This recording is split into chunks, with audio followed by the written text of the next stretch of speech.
So it kind of makes it like the ultimate budgeting tool because there's no need to move money back and forth from a pot and then back into your central account in order to spend it. You can just open up the app, link it to a jar and spend directly from that jar.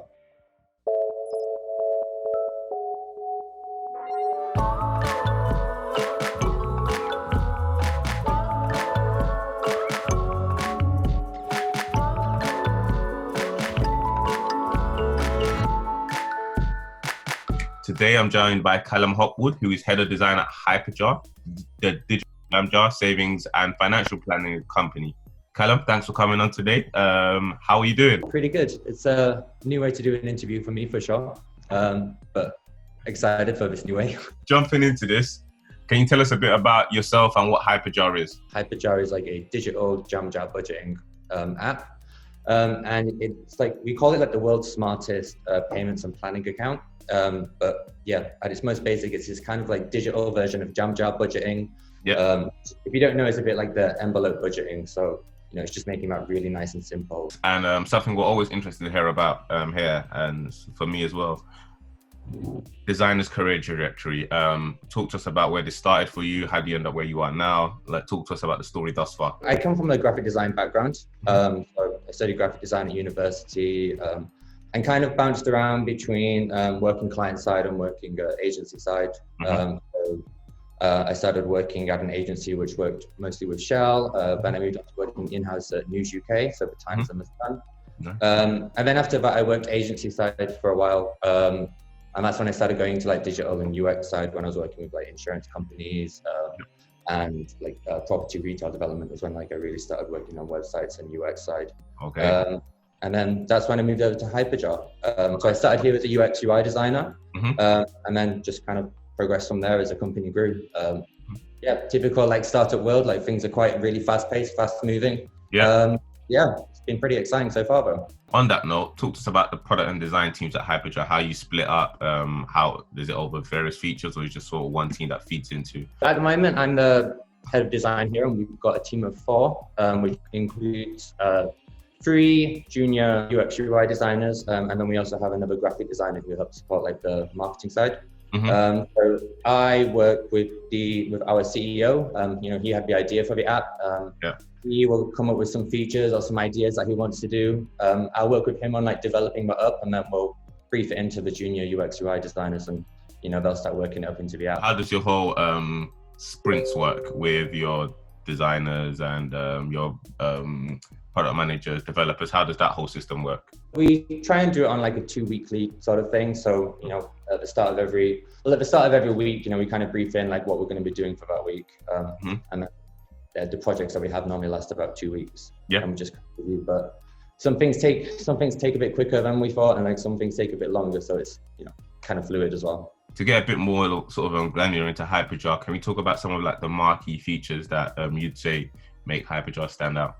Kind of like the marquee features is that you can pay directly from multiple sub-accounts, which is what we call our jars.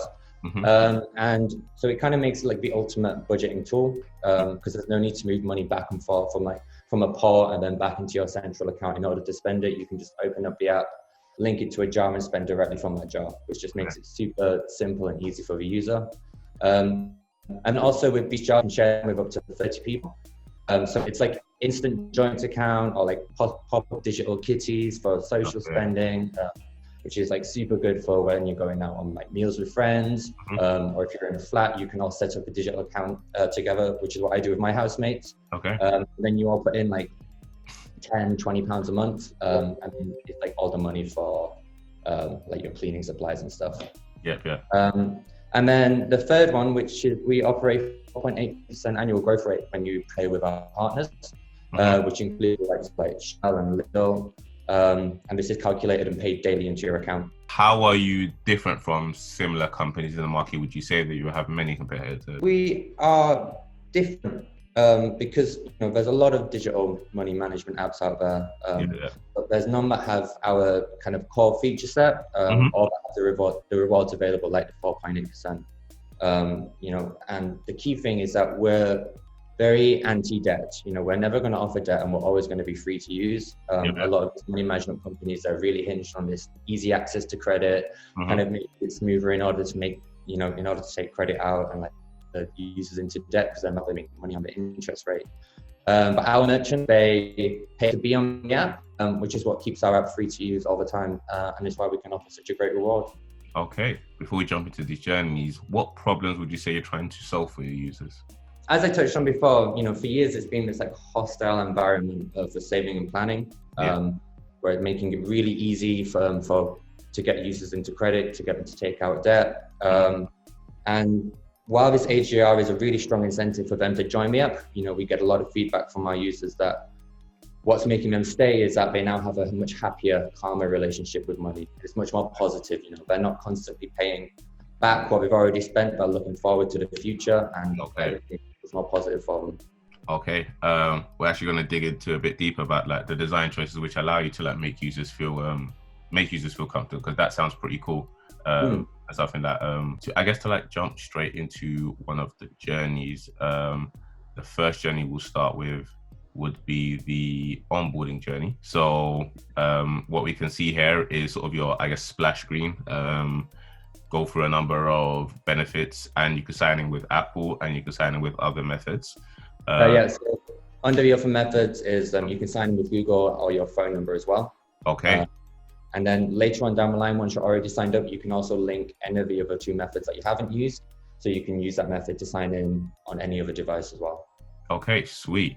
And then you're allowed to upload photo and then create a passcode after that. I guess you're sort of like your really sort of generic onboarding task. Using Face ID to access Hyperjar, then you're pretty much just into it, which is pretty cool and pretty fast. Where I found it pretty interesting is that from this process onwards, you are then jumped into the app before you kind of like verify your identity, which is an interesting way to sequence the onboarding process, and it's something that we don't see too often, which is pretty cool as well, because it allows you to sort of get yourself into the system pretty quickly. Absolutely.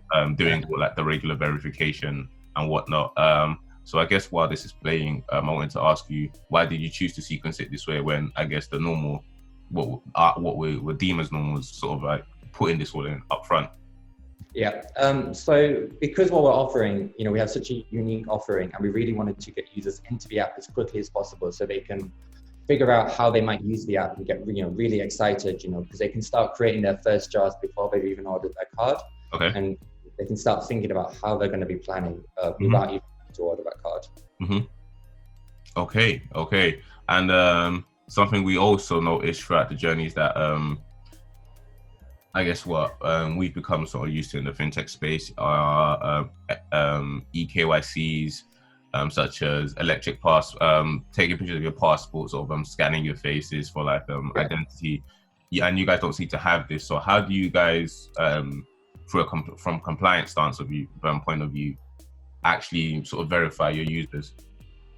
So we have an external KYC partner where they verify the name and address of the user against their the electoral register. And if they've been at that address for, I think it's under a year, then they will get a prompt in the app to upload their proof of address and their photo ID as well. But using this external partner is really good for us because it ensures a really smooth process for the user where they might not even have to upload anything. External party requires them to sort of upload the other documents. Is that all done in app or is that done external? So they get instant feedback. So if they've if they are required to upload more documents, they find out straight away.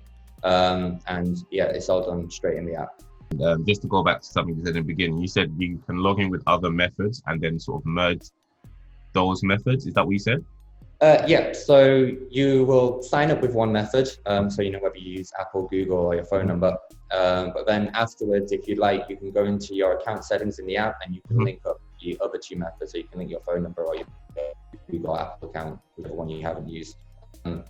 Just to keep it really simple, the user who has like an iPad but an Android phone, their Google details will be stored on their Android, but their Apple details will be stored on their phone, on their tablet. So they can just use that straight away. But on Android as well, they can also use signing with Apple if they want. So we've got all three methods available across all devices.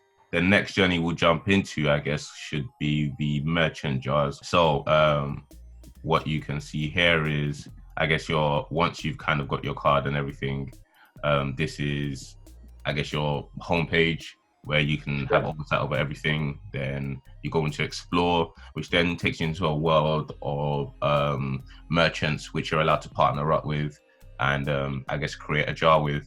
And on this particular occasion, we will be creating a jar with, I believe, Lidl. Yeah, there we go.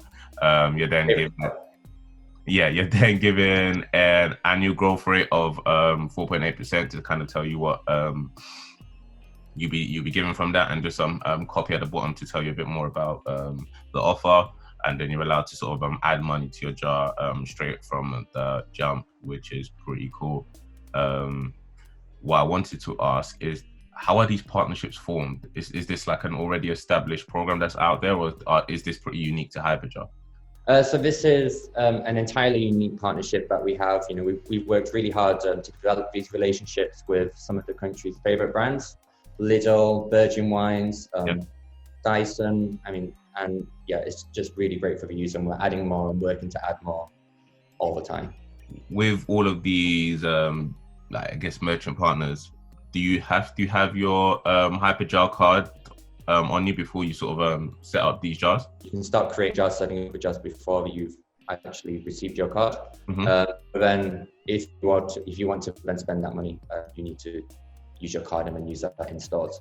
But the really exciting thing is that if you shop at any one of these merchants, the card will automatically recognize where you are and will take the money from the jar without you needing to get out the app, without you needing to link anything, which is really cool. So really, really cool, actually.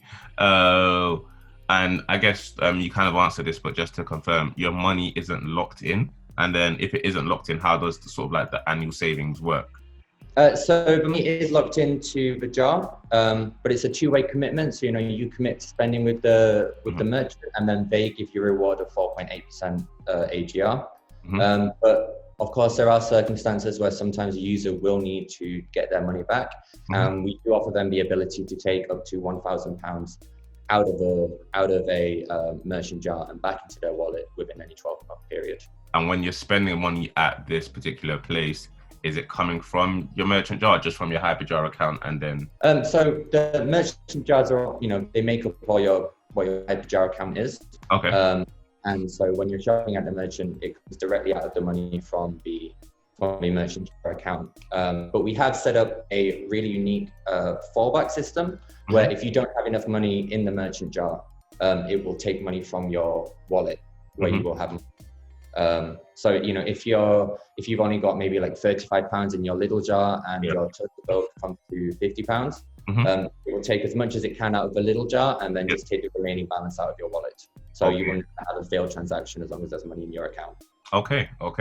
And because this is quite a unique product, how are you finding communicating like how this works to users? Are you finding there seems to be like errors or like particular parts of the journeys where users are getting sort of tripped up on? So I mean, we're still in the pre-full public launch at the moment. Technically, it's still a beta, like testing and learning mode, and we've got around 8,500 users. Wow.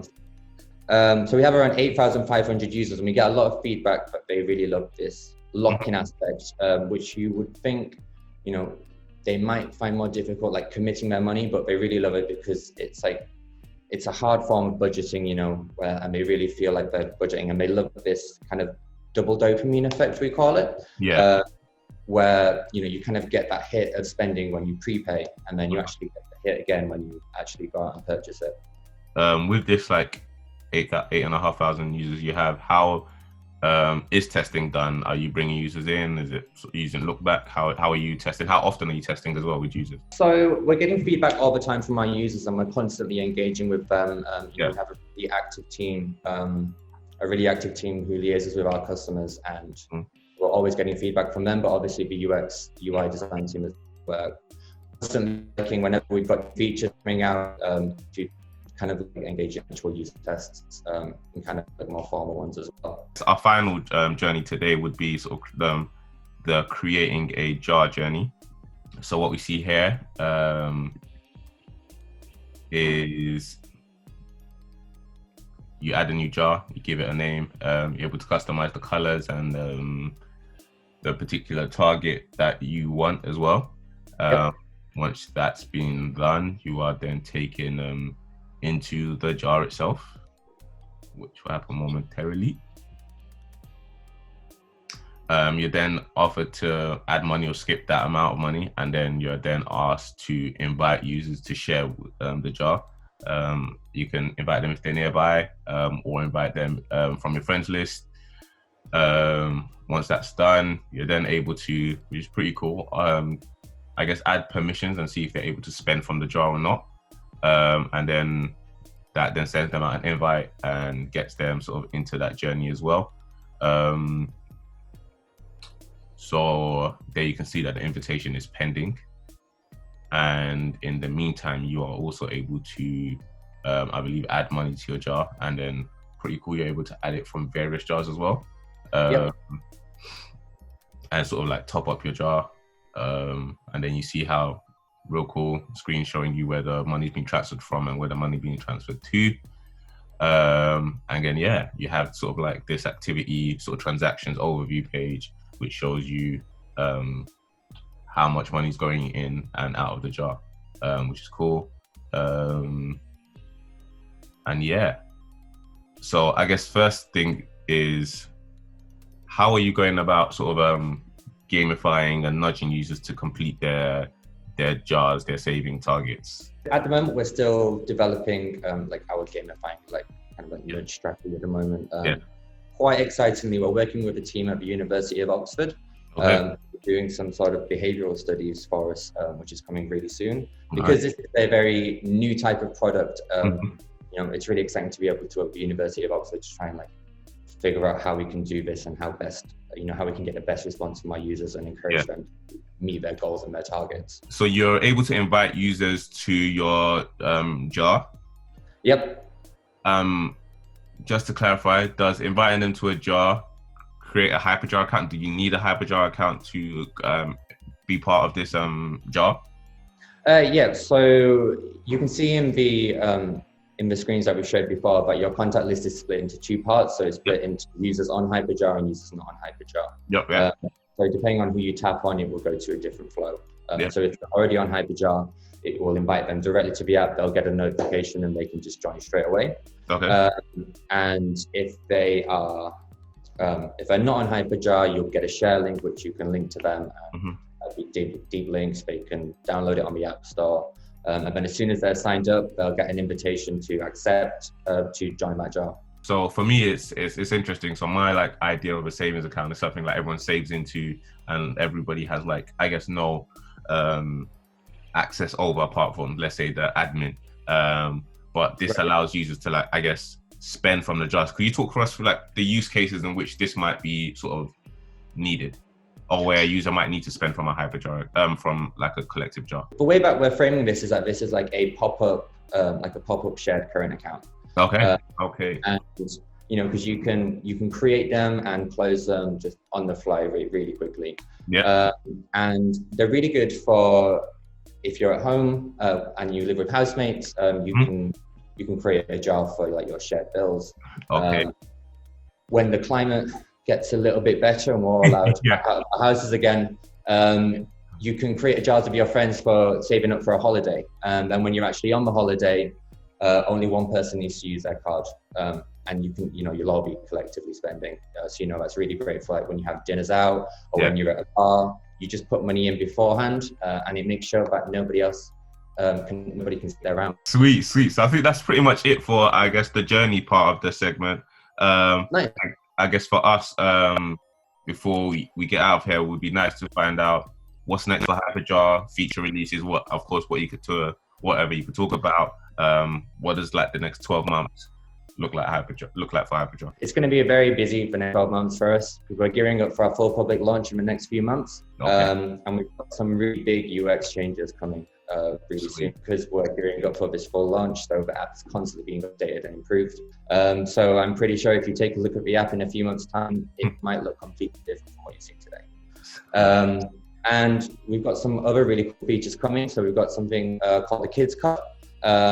So the parent can sign up their child for a card, and they'll have their own dedicated payment card, which will be linked to a jar in the parent's account, which is super good for like pocket money or birthdays, and or like when the kids have done chores or anything like that, and they get a little bit of money, and then they can go off and they can spend wherever they like, and they could even put that in a little jar if they want, and their money can be growing at 4.8%. Wow. Sweet. So exciting stuff to look out for the future. And I guess insight for other people who are kind of like building products within the FS space, because you're still, I guess, close to your infancy. Any advice for like people trying to build new products? Talk to us. Yeah, so I mean, I think the key thing that I've learned while I'm working on this product is that simplicity and familiarity are key. Especially if you're dealing with a new product or a new concept of a product, which is like really challenging what the user's expectations are. The less time that they can spend learning on the user interface is the more time that they can spend learning about great features for your app. Sweet. So yeah, I think that's pretty much it for today.